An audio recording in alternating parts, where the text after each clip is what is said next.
Many times we don't understand the law. Law for the People with Eric Cedillo is here to inform, educate, and answer your legal questions. Thank you for tuning in today. From the law offices of Eric Cedillo, located at 1725 Greenville Avenue in Dallas, Texas. Here's your host, Eric Cedillo. Good afternoon. Thank you guys so much for joining us today on Law for the People with your host, me, Eric Cedillo. As always, we come to you on Friday afternoon from 1 to 3 on the Fishbowl Radio Network. Thank you so much for joining us. We've got a really incredible topic, I think, today that it's affecting a whole lot of us here in the state of Texas. We're going to be talking about SB 4 and some of the ramifications with respect to the passage of that law and what the governor recently signed. Before we get into that, I kind of want to give a little history, in terms of where we are in Texas and the state of Texas. And with that, I want to introduce first off my first guest, Mr. Ramiro Luna, who's been a guest on the show before. Ramiro, thank you so much for joining us again, as always. If you would, just kind of give the listeners a little sense of who you are and where you're kind of coming from. Okay, well, thank you for the invitation. And, my name is Ramiro Luna.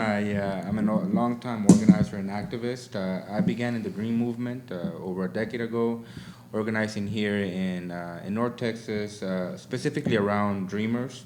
We focus on direct actions as well as advocacy. And it was part of our work in a collective of, work that went around the country that we feel was one of the tipping points for what happened with DACA, which is something that I hope the audience understands. Sometimes people think, oh, DACA just came to be, or that the president just passed it out of his goodwill. But ultimately, it was applied pressure from the community.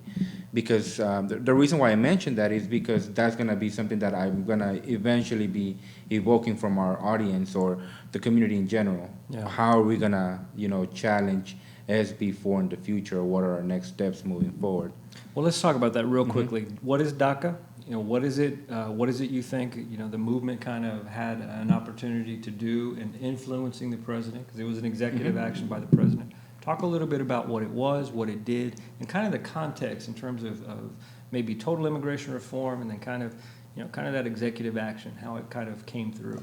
Yes, well, my experience with the immigration movement was, again, we were almost a splinter cell of the comprehensive immigration movement, where we created a group focusing on a very specific segment of the community, which were college students or high school students, brought here as children. And there was a piece of legislation at that time called the DREAM Act, and hence the name Dreamers. In 2010 was the last time the DREAM Act was actually, had a significant chance of passing. Yeah. At that time, I remember vividly being in the Senate, looking above as the senators were voting, and it was one of those very heartbreaking moments where, we were 5 votes short of it passing. One thing that was very memorable about that day as well was as we were walking down and, we felt, in a sense, defeated, we found solace in each other, and immediately thereafter we started chanting, the fight goes on, we're going to keep on going. And that's exactly what we did. We continued to apply pressure.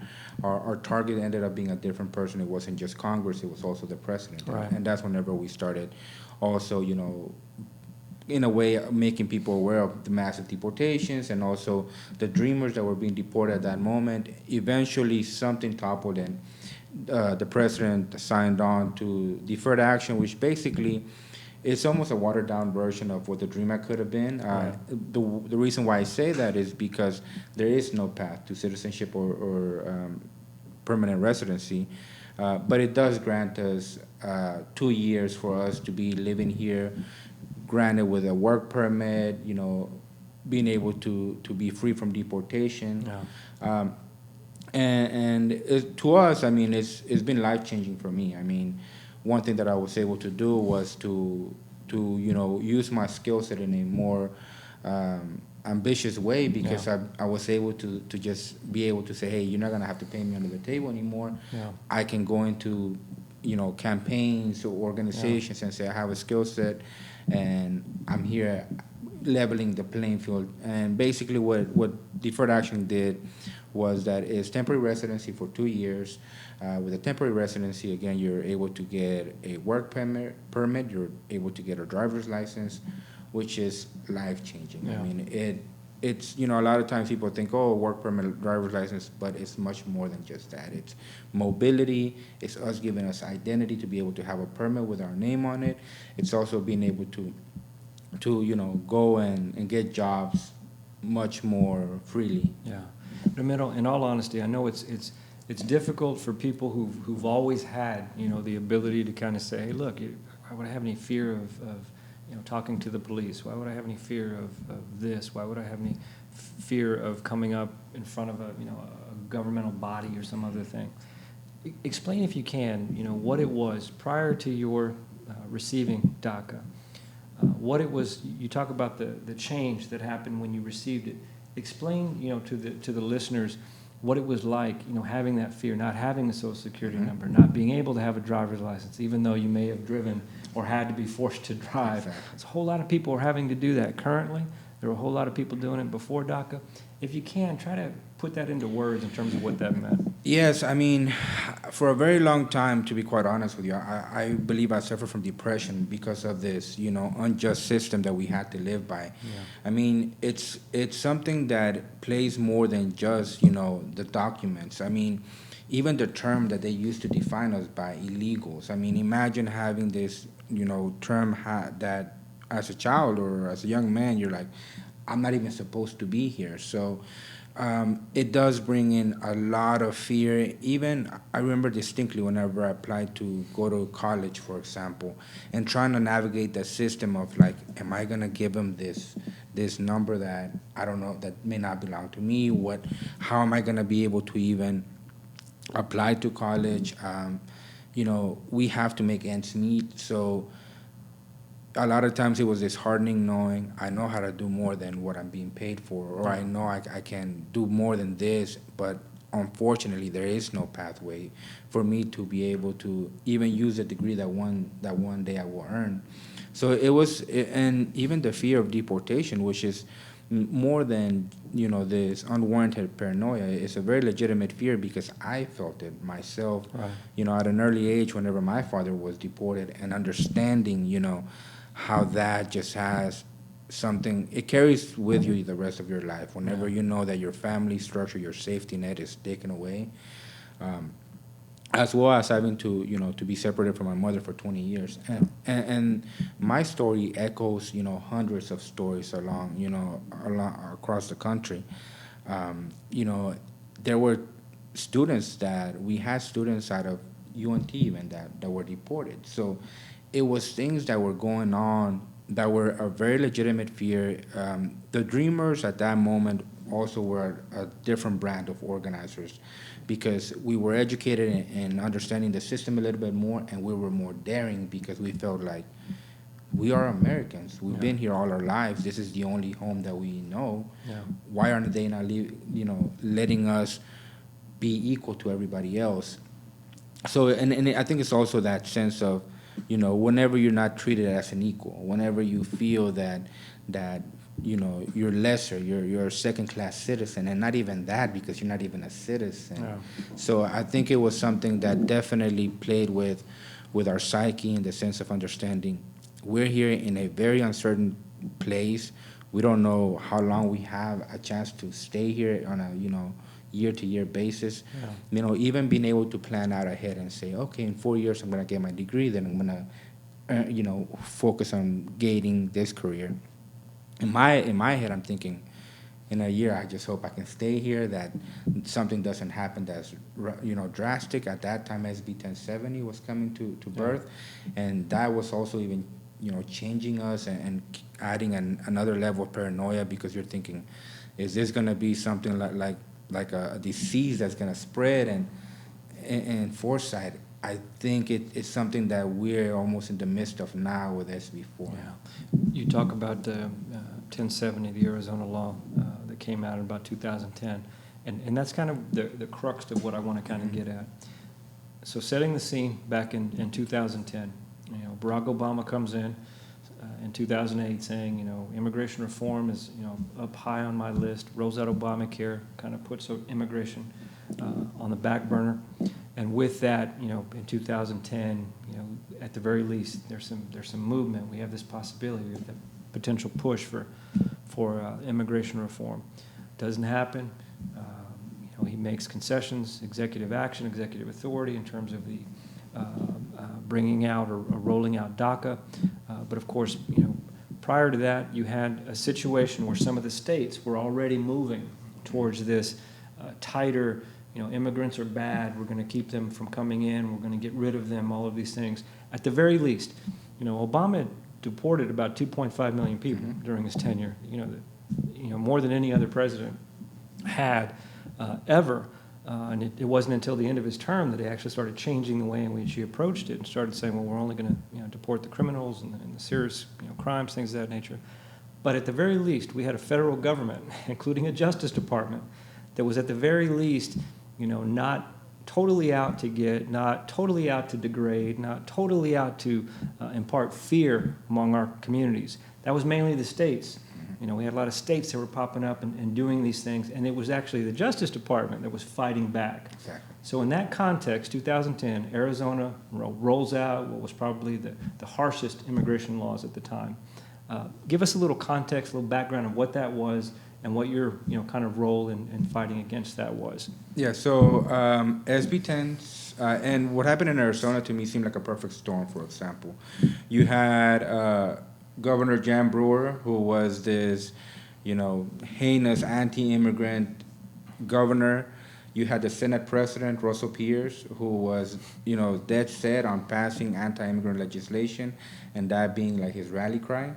And then you had this sheriff, Sheriff Joe Arpaio, who was kind of like their soldier to say, okay, you want to, we can give you all the tools to just run amok. Yeah. Go ahead and get all these people rounded up as far as possible. So what happened was Russell Pierce passed SB 1070, popularly known as Show Me Your Papers Law, which is basically legalizing racial profiling, targeting the immigrant community, people being stopped for whatever reason and asked for proof of citizenship.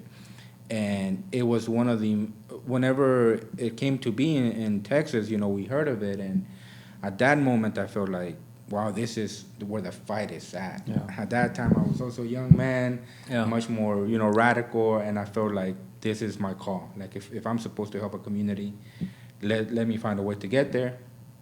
Long story short, I came across one of my mentors. His name is Randy Parras, who led the effort to recall Senate Russell Pierce. And it was a very daring move on his part, because in the history of the United States, there has never been a recall that has been successful, much less not to a Senate president at least. Yeah. So Randy Parras set out to do a massive recall, and that's whenever I heard of who he was. And I told him, hey, if there's ever a need for you to work, or if you ever need somebody to help you, I'm here. Right. And sure enough, a few weeks or later, he called me. He's like, we were successful in defeating Russell Pierce, but because of redistricting, he was able to run immediately thereafter. So he was, the call was, let's go ahead and take him out. Let's make sure that this is, the final nail in his coffin. Let's put him out for good. And simultaneously, you can stay here to help defeat Sheriff Arpaio. Yeah. So in my mind, I'm thinking, I know how to organize. I know how to work campaigns. If I could use this skill set for any other, opportunity, this is the opportunity to use it for. And, I set off to go to Arizona, where I spent 6 months campaigning against Russell Pierce and leading a campaign against Sheriff Arpaio. And whenever I say campaigning, it's loosely termed, because we did more than just campaign. We did direct actions. We did acts of civil disobedience, per se, against two of the most oppressive forces against the immigrant community. And the immigrant community, it was surreal whenever you go there. I myself was stopped, and I remember the legitimate fear of thinking to myself, this is it for you, Ramiro. Like, you're about to go to Mexico today, and I think it's one of those moments that just shakes you as a person, and you're thinking, wow, are we still in America? Is this still... There was no DACA at that point. Yeah, there was no DACA. So honestly, the only reason I was saved from that ordeal, or having it worse, was I was able to defend myself with the language. I speak English fluently, so I told him, hey, I'm here on business. I'm working a political campaign, and What was the context? What were they? it was actually a very weird and somewhat funny story because I'm not even driving. I have a person next to me who's my coworker. Yeah. He's showing me the ropes. It's barely my first week in Arizona. Yeah. I haven't even been there 7 days, and he's putting me in contact with different communities. And we're driving. He has somewhat of a beat up truck, and he sees a police officer, and he's like, "Watch! I think he's gonna pull us over." Yeah. Somewhat jokingly, and I'm thinking, are you serious? Like, we haven't done anything. Sure enough, as soon as he passes the stop sign where he saw the police officer at, the police officer, makes a turn following us, puts on his siren, and the first thing he goes to is to my friend who's driving. He's like, I need to see your proof of citizenship. And at that time, I'm pretty That was the first question that he asked? Yeah. Wow. Yeah. Okay. It was, what was the most interesting thing about it was that there were two officers, and the second one went to my side, and he's like, you as well. And at that moment, I'm like, well, I'm not even driving. Like, I have not, like, why are you even asking me for anything? Like, I haven't done anything wrong. Yeah. I'm just here on business. Yeah. So, I make the story that, hey, I'm here from Texas. Of course, never did I say from Mexico, Yeah. I came from Texas. I'm here working on a political campaign. I think I was actually on the way to the office, and I even say, we're actually heading to the office right now. Since I'm from Texas, I haven't got an Arizona ID. I was very fortunate that I had a Sam's card, and I used to carry the Sam's card as my lucky charm because that's what I pulled out, and I said, I have a Sam's card. It has my picture on it, it has my name, and he looked at it, he kind of just shrugged it off, and he said, all right, you're good. Yeah. The guy who was driving, he was okay. I mean, he had his documents, so I think I was the only one that was really at risk. Had I been speaking Spanish, or had I been afraid, or had I said something wrong, I probably wouldn't be here at this. So they were already asking for papers at that time. They were already asking, if you were here, show me your papers. Mm-hmm. At that time. Any idea why they actually pulled you over? Was it? What do you think it was? Do you think was it a truck? Was it? I think it was a truck. I mean, it was somewhat of a beat up truck. It kind of seemed like almost day laborers would be the kind of truck that they would drive or something. I honestly, they didn't give anybody a ticket for any other reason. It wasn't because of a stop sign that we passed, because I remember vividly stopping at that stop sign. I don't know if it was because we made eye contact or something, and they said, or I don't. To me, it was just one of those things that I was like, is this Arizona? And unfortunately, that was. I mean, I saw more cases that were going on, that it was not rare. And what was also one of the most surprising things is seeing whole neighborhoods it was almost like an exodus. I mean, there were parts whenever my friend would show me around, and he would say, yeah, this used to be a Latino immigrant neighborhood, and now you see a lot of empty homes. And so it definitely had a very detrimental. They weren't hiding that. That was kind of their purpose. It was kind of them saying, this is what we want to do, this is why we're going to do it, we're going to try to get rid of all the people who are here undocumented, just unflailingly, this is what we're going to do. And that's kind of what they did. Yeah, no, very much so. I mean, to them, it was almost like a sense of pride to know that, they were instilling fear on so many immigrant communities. We were definitely seen as the criminal, entity. And what was, even surprising was that the fear that was being instilled was not even just on the immigrant community. I mean, Latinos, people of color, were thinking, hey, this is... And finally, I think it was whenever a sense of more consciousness came to be, where people were thinking, let's fix what we kind of caused. Because ultimately, and that's kind of like what I keep on telling myself here, what's going on. We're also to blame for this. We are also culprits of what's going on with SB4. And in Arizona, same thing happened. There was an awakening as to how do we fix the problem. We were able to defeat Russell Pierce, and we were able to significantly close the gap with Sheriff Arpaio. And we had a great time doing it. Let's talk about that. Let's talk about the next steps. First, let's kind of get into, if we can, flash forward 2017, state of Texas. A bill comes out of the Senate, SB4, looks pretty rough, kind of scary. anti-sanctuary city bill. They think, or it's believed, that when it gets to the House, that the House is going to soften it up a little bit. There's some scary stuff in the SB 4. Turns out that the House makes it worse. They get together and they put some things in there. They added the amendment with respect to, of course, the show me your papers portion of what's going on. Some of the things that really jump out at me in reading the bill. Here, of course, in the state of Texas, we have about 50% of our public schools are populated by Latinos. 50% of our public schools, Latinos. We have a 10% rule here in the state of Texas where if you graduate in the top 10% of your class, you have an opportunity to go to our public universities. So it is there because you can't have quotas, but you want diversity. So institutions, say for example the University of Texas or UT Arlington, you want that diversity there. So you give people an opportunity, and perhaps with a little bit lower SAT scores or ACT scores, you still give them the opportunity to populate our universities. Thing that jumped out at me in SB 4, ultimately what the House put together, was that, of course, they, one, make it a crime to have any public, or policies or practice of sheriffs or any local law enforcement, any local governmental entities, from creating any policies that would deny their rank and file to ask that question. Are you here legally? Show me your papers.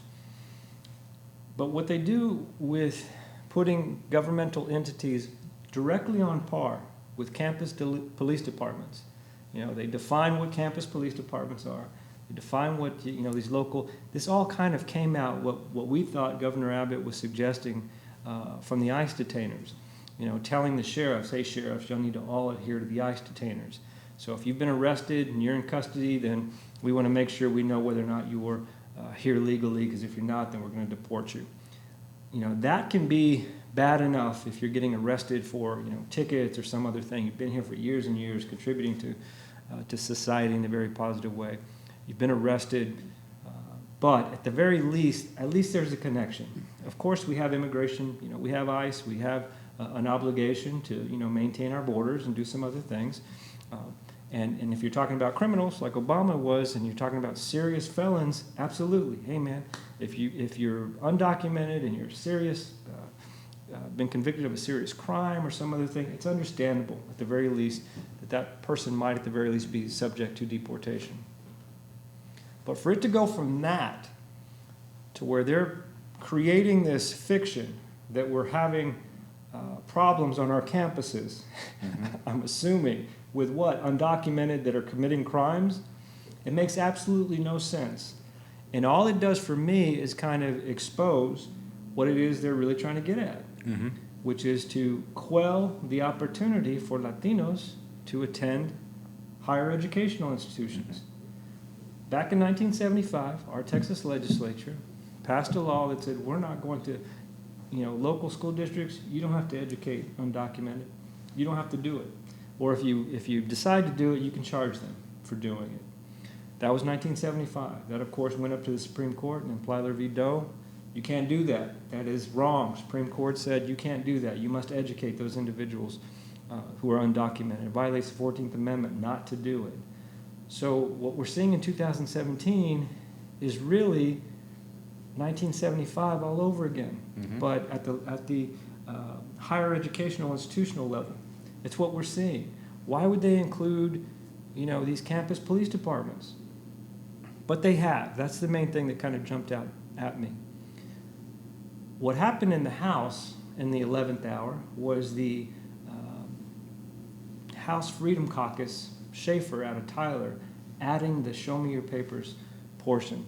A second thing that was incredible and jumped out at me, and like, where did that come from? And I'm really going to want to talk to Rafael, who's going to be our second guest a little bit later on the show, as to how that kind of all came to pass. But those two things, the Show Me Your Papers portion of it, which was part of the 1070, Arizona 1070, and in all honesty, it went up, and that part of it was kind of almost validated by the Supreme Court. But a lot of the other stuff that is in SB 4 is going to have some real problems, I think, with the 10th Amendment, preemption, supremacy clause, all that other stuff. But that's where we are today. We see a bill in SB 4 that is really, it's not only anti-sanctuary city, it's anti-Latino, just across the board. Let's get into it specifically with respect to what the governor has said in terms of, hey, no, we're not going after Latinos. This isn't about that. My wife is Latina, and you guys don't worry. You don't do this, you don't do that. But we know the reality. I've been pulled over. I've been pulled over in the past, and I know it's because of the fact that I may have looked Hispanic or Latino, may have been in the wrong place. But this was probably 80s, 90s, maybe a different time. Not too far removed. But this is 2017, and they're doing this still. Let's talk about that. Let's talk about if people who are listening may say, well, you don't have anything to worry about. You're not undocumented. Let's talk about that a little bit in the context of your experience, not only with you, but maybe with some of the other dreamers, just like your friend who was driving the car. He had a driver's license, most likely, and it kind of prevented him from being questioned further. But let's talk about that in that context. What can this lead to? We talk about racial profiling. Oh, you don't have anything to worry about. Talk about that a little bit for us. Yes, and I would definitely echo some of the sentiments that to me it is very much true. This is a racist and discriminatory law. Without me trying to sugarcoat it or add anything, it is what it is. The fact of the matter is that even whenever there were amendments trying to pass to say, hey, let's make it more sensible, more humane. Let's add a bit of humanity to, say, women who are in battered shelters or whatever the case may be. Let's not go to those communities. And they're saying no. They're also equally, at risk. Students. I mean, to me, I don't think it's a coincidence that every single year we've been fighting to maintain in-state tuition. This year, that doesn't seem to be much of a concern. Well, why? Because they have tackled it a different way. Right. Why? How do we prevent a student from wanting to go to college? Let's make college an unsafe place for that immigrant student, And I think it's one of those things that there's a telltale sign of, finding, to me, what seems to be more than one way to skin a cat, that the Republicans are saying, how do we keep, these communities, in a sense, oppressed? I mean, to me, the fact that the DREAM Act didn't pass was a way to oppress the immigrant community. How am I going to be seen as anything lesser? Let's keep them from becoming educated. Let's keep them from being able to exercise their right to vote. Let's keep them just well enough for them to be appeased. And I think that's sadly what's going on here with these type of legislations that are targeting the most vulnerable. In the sense of saying this is for the safety of our state. That is not the case. I mean, if anybody were to say, well, where does this have any type of merit, they would realize that, no, the immigrant community is by far the ones less likely to commit crimes. There is no act of, I wish somebody would say, well, here are the reasons why, targeting the students in colleges makes sense. These are the crimes. These are, maybe they cheated on a test, but I would. To me, it's just absurd that they're so blatant. I mean, they can say one thing or another, but their actions, their legislations. I literally had to sit down and think of all the scenarios where this would be necessary, where the campus police, it would be necessary for them to have that ability to ask these questions. Let me read something real quick. I'm going to read the bill, SB 4, so that listeners, you're blowing it up. It's not what it is. This is exactly what this says. Section 101, Chapter 752 Government Code is amended by adding Subchapter C to read as follows. Subchapter C, enforcement of state and federal immigration laws by local entities and campus police departments. They literally set out campus police departments. Then they give a list of definitions. And then later on into it, in Section 752.055, complaint, equitable relief. Any citizen residing in the jurisdiction of a local entity or any citizen enrolled at or employed by an institution of higher education may file a complaint with the Attorney General if the person asserts facts supporting an allegation that the entity or the institution's campus police department has violated Section 752.053. The citizen must include a sworn statement with the complaint stating that to the best of the citizen's knowledge, all of the facts asserted in the complaint are true and correct. What that tells me, we're going to add a whistleblower component. So if a campus police chief says, why in the world would we, want to ask our students that are really paying for us to be employed here, why would we want to ask them their immigration status? You know what? You, and you, the 4 or 5 members of our police department, don't ask that question. That's just not right. That is sufficient. That's enough to where if a citizen, a disgruntled student who perhaps didn't get in, hey, I heard that, or one of these guys told me that, they can run to the AG, and then he can sue them for this equitable relief in terms of what's there. Where in the world, why in the world would we need a law like that? Are we having, a major, problem down at our, at these institutions with undocumented students getting unruly? Quite the contrary.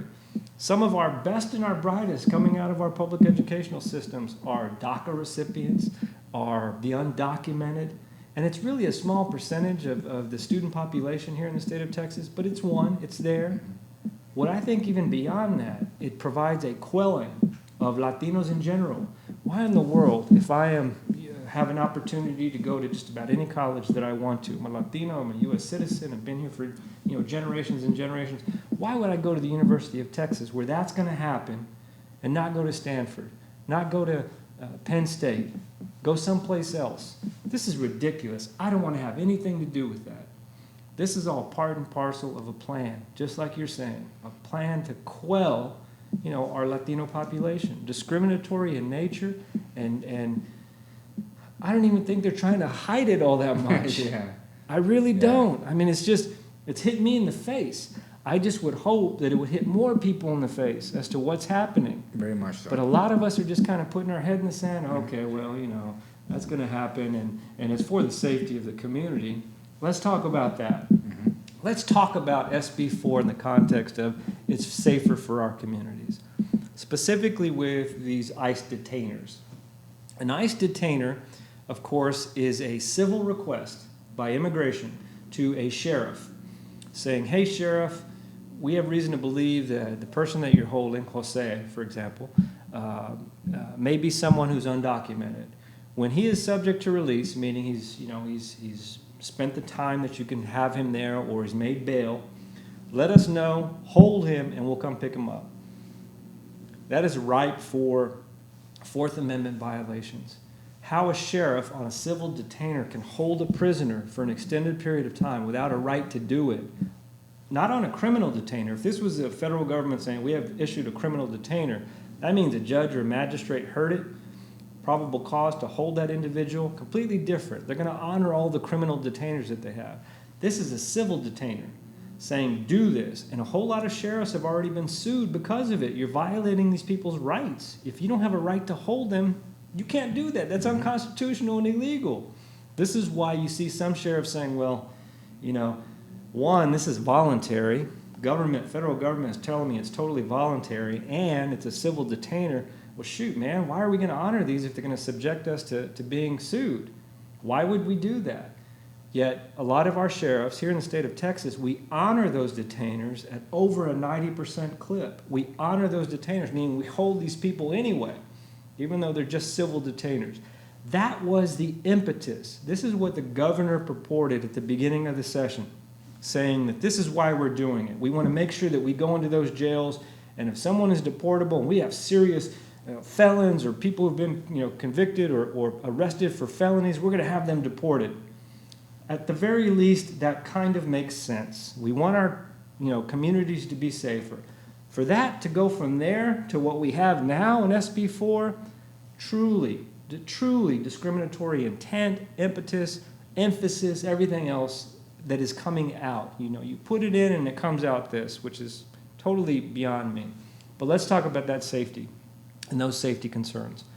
I think every major city in the state of Texas, every police chief came out and said, this is going to make our communities so much less safe.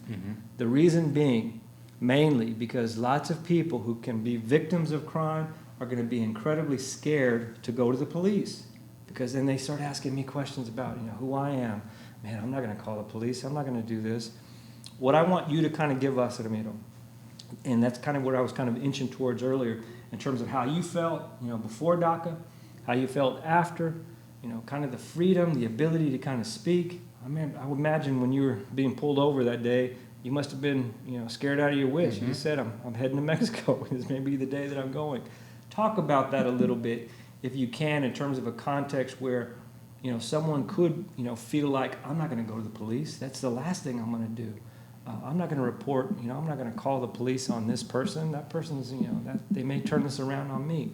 Talk a little bit about that in terms of just like a real world perspective in terms of what that looks like in terms of safety. Yes, no, and it's very real. I mean, for us, I remember one time I was taken advantage of by an unscrupulous attorney who said, hey, I have a way for you to, to fix your immigration status. Next thing you know, I give him $3,000 and never hear from this person again. Never in my mind did I ever think, hey, let me report this person to a police officer. And I think, these are the communities who are going to be most at risk, who are going to have the least amount of safety to say, here, I'm just very afraid of, especially, the day laborer that may get paid cash. These are going to be the type of people who are going to be prime picking for anybody who's looking to be able to victimize somebody and have a victim who doesn't have the opportunity to speak out. I mean, whenever they talk about the immigrant community, they often say they're living in the shadows, and they say that for a reason. And it is because of that, because we don't have the opportunity to say who we are. We don't have the opportunity to be able to live freely in a sense. But at least at this moment in time, I do feel confident to be able to speak to a police officer.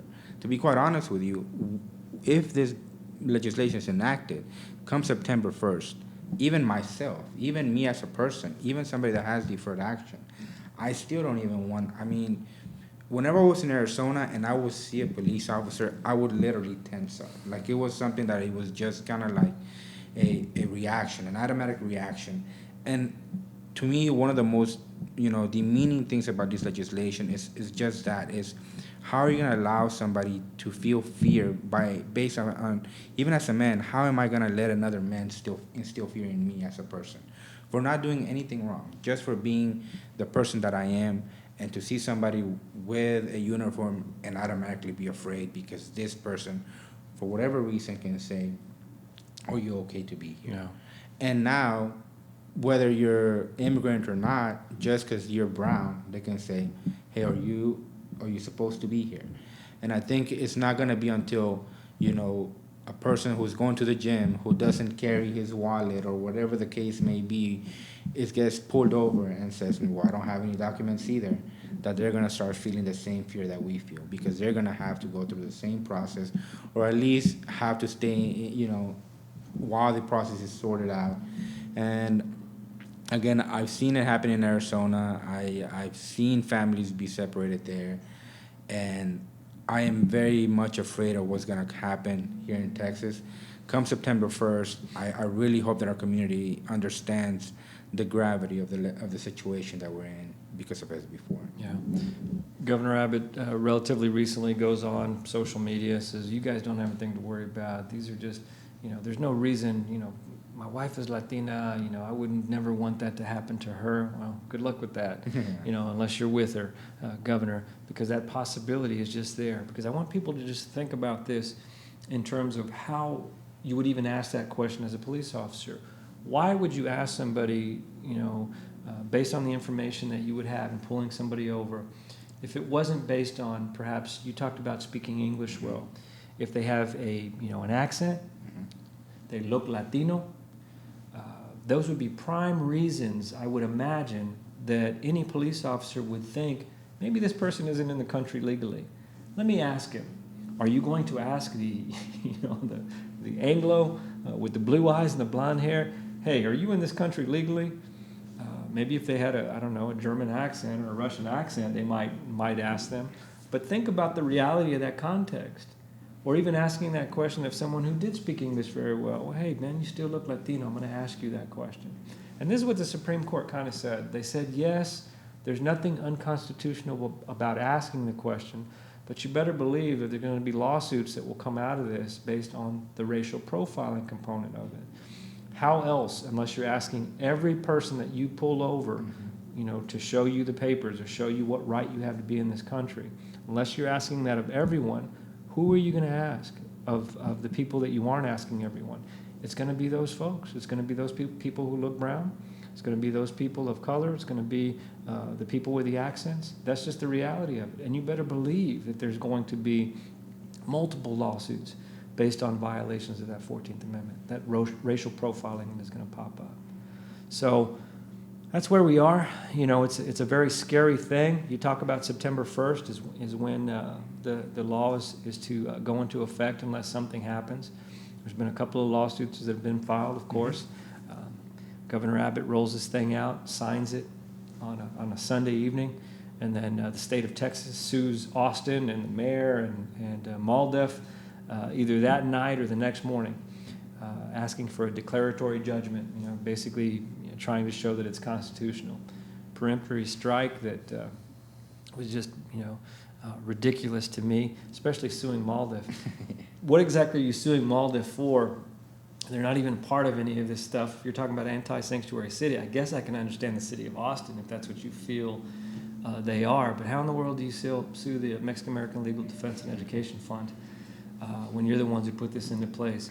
But anyway, LULAC files a lawsuit as well down in San Antonio, fighting this on behalf of a small city near the border.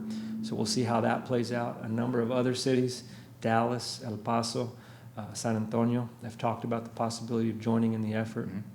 So there's a number of cities that are kind of rising up. We talked about the city council, Dallas City Council, perhaps putting that on the agenda and doing something about it soon. So hopefully, better minds will prevail, and this thing will be stopped. An injunction will be issued to stop some of these parts of it that are just incredibly, racially motivated and unconstitutional, quite honestly. Some of the other parts may continue. Some of the stuff that I think Governor Abbott, quite honestly, kind of got surprised by what this became. In all honesty, and I think a few other Republicans, both in the House and maybe the Senate, kind of were surprised by the evolution that occurred, and then some are just rejoicing that they had the opportunity to do what they did. Problem that we have now is that we have a federal government that is behind the Texas legislature. We're not going to see like in Arizona in 1070 where the Justice Department files suit against the state. So we're not going to have that support. It's going to be the cities themselves that are going to have to bring these actions. It's going to be some of the people who are going to be victimized by it. They're going to have to bring these actions. But if anything, I'm actually confident currently in our court system. We've got some very good federal judges. I think we've got some decent appellate judges. Jurisdictionally, we'll see how that rolls out.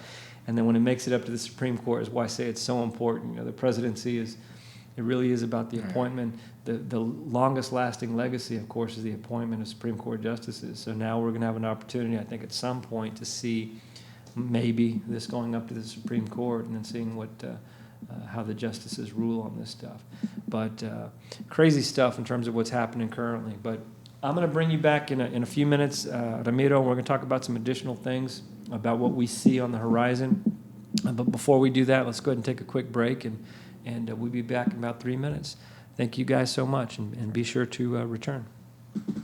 The law offices of Eric Cedillo, a professional corporation, a firm that handles legal matters in personal injury, auto and truck accidents, wrongful death, on-the-job injuries, criminal felony and misdemeanor, family law, divorce, and child custody. The law offices of Eric Cedillo, located at 1725 Greenville Avenue in Dallas at 214-740-1628. That's 214-740-1628. Find them on the web at cedillolaw.com. That's cedillolaw.com. Many times we don't understand the law. Law for the People with Eric Cedillo is here to inform, educate, and answer your legal questions. Thank you for tuning in today. From the law offices of Eric Cedillo, located at 1725 Greenville Avenue in Dallas, Texas, here's your host, Eric Cedillo. Hey guys, thank you so much for joining us, talking about this incredibly important issue right now. Let me just, if I could, kind of set the stage. I know there's been a lot of misinformation as to what the law actually entails, specifically with respect to the Show Me Your Papers portion of the legislation. It doesn't force any particular police officer to ask that question. What it does is it tells, let's say, for example, a police chief. A police chief has in place a policy that says, you know what, rank and file, don't ask anybody their immigration status. What do we care? That isn't important, and if you start asking that question, that can instill a lot of fear in people. And we don't need people to be fearful of, especially people who may have been victimized by crimes and other things. It's just bad for business. Just don't do it. And that's what a lot of police chiefs have said. They all came out and said, hey, look, this is bad. Don't do this. They did it anyway. So what it does is it tells these police chiefs that you can't have those policies in place. So the rank and file are able to ask that question. The problem they're going to have, I think, is with respect to the 14th Amendment, the application of it. How are they going to do it? Are they going to ask everybody? Probably not. Who are they going to ask? I think that's the problem, where they get that determination. You get a police officer who's had a bad day, and he's pulling you over because you've got a broken taillight, and you roll up to the window and, hey, show me your driver's license, and you don't speak English perhaps well enough for him, and all of a sudden you're getting that question. Are you here legally? Are you undocumented? Show me that you're able to be here in this country. That's where there's going to be constitutional issues with respect to, I think, racial profiling. So it's not a mandate that these police officers ask that question. It's just that there can't be any policies in place that do that. And in all honesty, Dallas Police Department has had that informal policy. I don't know if it's written down anywhere, but they've had that informal policy of you just don't ask that question. We're not immigration officials. Why would we ask that question? So that wasn't there. So that's kind of what this does. It also provides, an actual penal charge, a misdemeanor, Class A, which can carry up to a year in jail for those elected officials like sheriffs or police chiefs who have those types of policies in place, what they consider sanctuary cities. That's going to have real issue. That's going to have some real problems in terms of its application. Just based on due process concerns with respect to the Fifth Amendment, the 14th Amendment, on due process, and some other issues along those lines. It's too vague in terms of what's there. But that's a good point Fern brought up in the break, which I think, well, what do you do? How do you respond to a police officer asking you, hey, show me your papers? Can you prove that you're here in this country legally? Do the same rights apply to the undocumented under the Fifth Amendment? Absolutely. Mm-hmm. I'll tell you, absolutely. You have every right to stop talking. You have the right to remain silent. It's one of our fundamental rights. But the problem with that, unfortunately, is if you answer in that way, now the police officer has the discretion to take you in for that underlying offense. And they can arrest you for just about anything. I don't know if you guys knew this, but they can arrest you and take you in for that broken taillight. You got a moving violation. That's enough. They can take you in. So you couple that with, I'm going to exercise my Fifth Amendment right. I'm not going to answer any more of your questions. Well, you now have a police officer who's probably looking at you like, you don't belong here. Mm-hmm. I'm going to get rid of you. You know what? You're going down and you're going to be deported. And the reality, unfortunately, is if you actually are arrested, the chances go way up that you will be deported. They've got ICE agents in Lew Sterrett. If you are transported from a substation, let's say you get arrested in Irving, they're holding you in a substation for tickets or whatever moving violation. They move you to Lew Sterrett or even in the Irving substation. But if they move you to Lew Sterrett, they've got ICE officers there 24/7 who are going to be asking or checking your status, with federal databases. So if they feel that you're deportable, you're tagged and you're held and you're now all the police, all the sheriffs are like, well, we get an ICE detainer, you're done. We're going to hold you, and they're going to come pick you up. So the reality is, if you get arrested, you're probably going to go down. And that's the problem. You exercise your Fifth Amendment right. The police officer arrests you. So, it's very difficult to advise someone. Well, what do you do? I'm not sure what you do. You try not to get arrested. Yeah. So if that means, show me your papers, well, I don't have any, how do you answer that question? Do you admit to it, or do you try to, appease the police officer, say, hey, man, please don't arrest me? Do you answer all of his questions so that he doesn't arrest you? That's a very difficult thing, and it's you're really at the mercy of this individual who just pulled you over. So we're giving a tremendous amount of power to the rank and file. So those are questions that kind of need to be answered. My deal, I think, in terms of the future, what happens with this? Like I say, I'm hoping that we have the courts put an end to some of these portions of this bill or this law before it's actually comes into effect in September. But you, Ramiro, as an activist, as someone who is kind of on the front lines, what do we do? What's going to happen? What do people who are listening in, what can they do?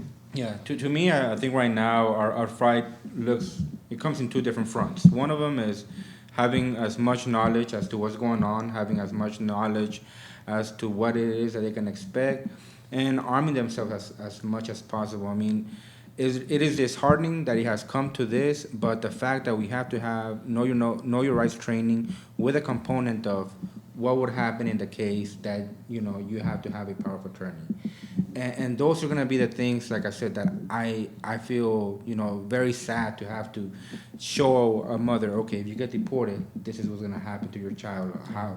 But right now it has come to that, and I'd rather have them know what the process is. So it's having that type of information, also informing that person, that child who's graduating from high school, who's now afraid of like, well, I don't want to apply for DACA, or I would say this is right now, unfortunately, this is the only safety net. It's better to apply for it and receive something than to think, because right now there are cases of people who have been saved from deportation just because of deferred action. And on the same breath, I would even mention, if you have deferred action, be very, very, make sure that all your things are in order. A traffic violation that can lead to a warrant or a ticket that was unpaid, making sure that you have your license, anything that can prohibit, that can keep you away from going through any problems in the future, I would say is very, very much important right now. Yeah. Now, for those who are not immigrants, who are going to still suffer the grunt of this legislation, I would say, we are partially to blame for this. It is partially our, whether we voted, most of us didn't, I'm being quite frank. We are the ones who also place these people in office. Yeah. Right here in North Texas alone, there are several offices that can be flipped. And unless we don't awaken and we tell our people, hey, let's go ahead and put the right people in office. One interesting thing that we can even put is we had a Know Your Rights training with Representative Niave. We had over 1,000 people. We were expecting no more than 200. If those 1,000 people, as an immigrant, I know somebody who's a U.S. citizen. If they had said, hey, would you vote for me on this behalf? Would you vote? We could have flipped a few houses here. In Texas, in North Texas alone. So making sure that we do exercise this great power that we have, because unfortunately, even if we, and quite frankly, even if there's some that we don't take out of office, at least they understand that there's a fear for putting these type of legislations. Because right now, to me, they're just patting themselves on the back saying, hey, we did something great, but unless we can say, okay, well, this is going to be the repercussion that you're going to have to suffer because of just that type of legislation, then things like this will continue to happen. There's no doubt. There are about 60,000 young Latino United States citizen children who turn 18 and thus become eligible to vote here in the country every month. Every month, we're getting 60,000 new people, Latinos, who have the ability to vote. So we're younger than most as a population, as a group, But you're absolutely right. Well, we don't have, and I'll just be real honest with you, we don't have the history. We don't have a history of voting because, some of us are first generation, second generation. You don't have that institutionalization of the need to vote, like, quite honestly, in the African American community. That's passed on generationally.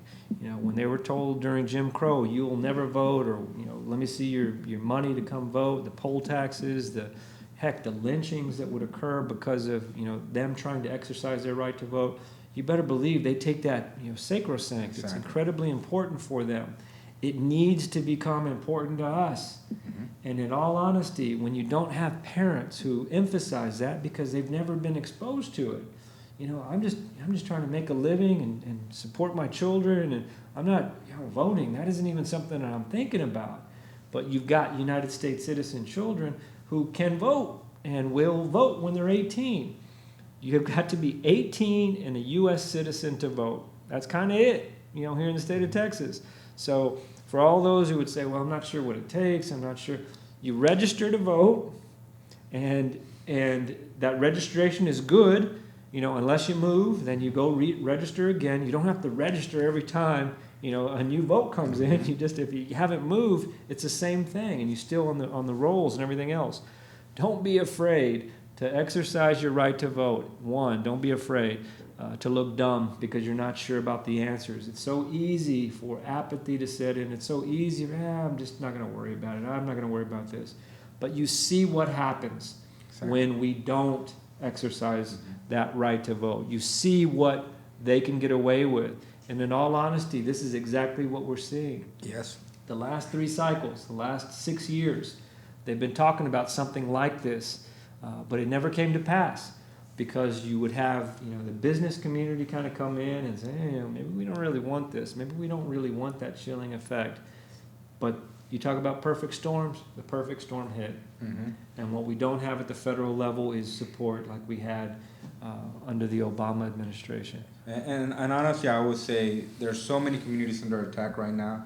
And it's not just, Absolutely. What's happening is, the elderly taking away their health care. And it's, so many issues that are affecting us day in and day out.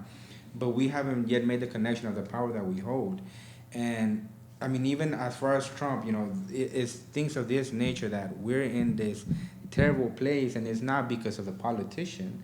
It is for us for putting that politician in office, or allowing that politician to be in office. So I think it is our time for us to take some accountability and just say, okay, how can we move forward to make sure that we send a message out, and we finally have some back to progress in the country, because it does seem like we're retrogressing. It seems like we're going back in time, and some of this, very heinous legislation that we knew happened in history, and we were like, how did we allow this to happen? Yeah. It's just been repackaged into a new form and saying, here you go, to a new community. And what I would suggest is that people kind of look at, of course, read the law, look at the implications of what's going on. With respect to DACA, we've been in the schools, we've been in the high schools, doing Know Your Rights presentations, talking about the 4th and 5th Amendment, what you have the ability to do. We get questions invariably after it, asking about DACA. A lot of these kids now it's phasing itself out. DACA's phasing itself out. As you know, if you were here, you had to have been here before June of 2007. If you weren't here, of course, Obama and DACA 2.0 was extending that to 2012, but that stopped. That didn't happen. So quite honestly, when Trump said, well, we're not going to go after the DACA children, we're going to allow DACA to continue, he knew that there was going to be a phasing out of DACA, and it's come to pass. A lot of these kids who've been here for the last 8 years, 9 years, they can't apply for DACA. They didn't have it, they didn't have the presence here before 2007. So it really is kind of phasing itself out. And you better believe Trump isn't going to, reinstitute a DACA 2.0. That's just not going to happen. So what we need to start realizing, I cannot tell you how important it is to start mobilizing those voting efforts, getting people who are capable of voting, going out and doing it, registering. It's our obligation. Mm-hmm. What I love over the last 10 years, that I've kind of known you and been exposed to, especially the DACA folks. You guys are just amazing. The North Texas Dream Team and everything that you guys do in terms of getting together and mobilizing, incredible. But it's almost always the youth that carries the day in terms of what's there. You're getting older. Yeah. I remember looking at you like you're a kid, and, and now you're getting older and you're starting to realize, hey man, 10 years went by like that. For me, 30 years has gone by like that. But 10 years, you're talking about kids who, 7, 8 years old, kids who are listening now, they're truly the future. In 10 years, they're going to be our big voting block in terms of what's there. If our parents can't tell them about the importance of voting, it's important that we start telling them about the importance of voting. So we really need to stress that. We really need that to become part of our culture. We need to continuously have that, reaffirmed and branded and make sure that we understand, hey, man, this is important stuff. Otherwise, just like you say, stuff like this will continue to happen. Mm-hmm. Any parting words of wisdom that you want to invoke before I'll let you get out of here? I will say, la lucha sigue. I think our community, if anything, that gives me hope is that this is not the first time that we've seen struggle. This is not the first time that we've seen injustice. We're a resilient community. We know how to fight. And it's going to be that we're going to have to come to that again. We're going to have to be resilient over these difficult times, and we're going to have to fight for our community with all that we have. Now, I don't know if you're prepared to kind of talk about this, but you're talking about doing something with respect to a re-emphasis on voting, yes, on a voting drive. You want to talk about that, or you want to say yes? Right now, I'm working on an initiative where we're going to focus on specific precincts. There's neighborhoods of Latino community pockets that if we focus on those pockets, because here's the catch-22 in politics, and I know this as somebody who does campaigns, is that if you go for a campaign, you go for the voter. Unfortunately, our community is a low-propensity voter, which is the person the community that gets overlooked because you don't want to invest into somebody that's not going to vote.